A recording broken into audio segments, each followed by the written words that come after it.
I'm going to be preparing Canadian Geoduck 2 ways. So let's begin.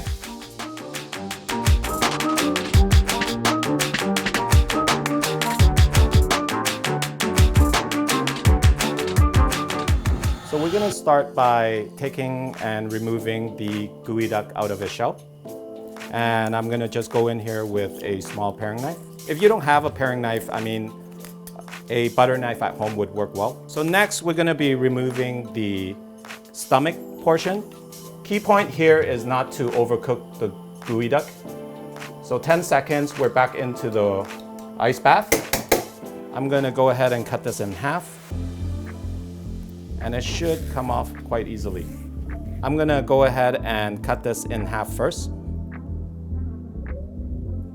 So we're going to go ahead and use some coarse sea salt. And it's okay to be liberal. So we're going to go ahead and use this stiff brush. And we'll work at it for a little bit, cleaning up. And what you might feel is a little bit of the slime that's coming off, which is what we're looking for. Okay, it looks pretty good. So we're just going to give it one final rinse.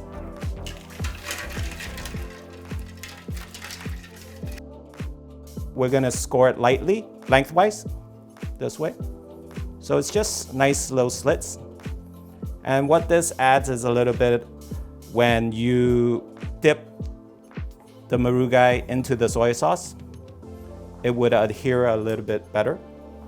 Now for what I call the toro section, which is the base of the neck, we're gonna do the same thing, but we're gonna score it vertically. But this time we're gonna go a little bit deeper. And this is what I call the flower cut. It's gonna curl up. And here is where a good sharp knife plays an important role. So we're gonna go back sideways.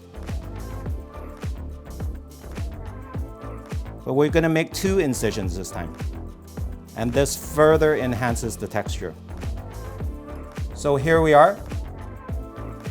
Beautiful slices. Let's put this thing together. Some fresh hand-cut daikon. And we're gonna plate the sashimi cut into this. And for this, I will be using the flower cut. And to finish it off, I'm just gonna sauce this up. We have some ponzu.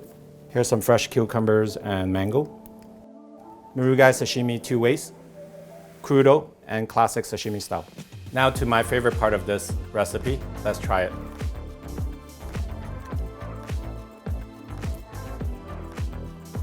I think we did it justice.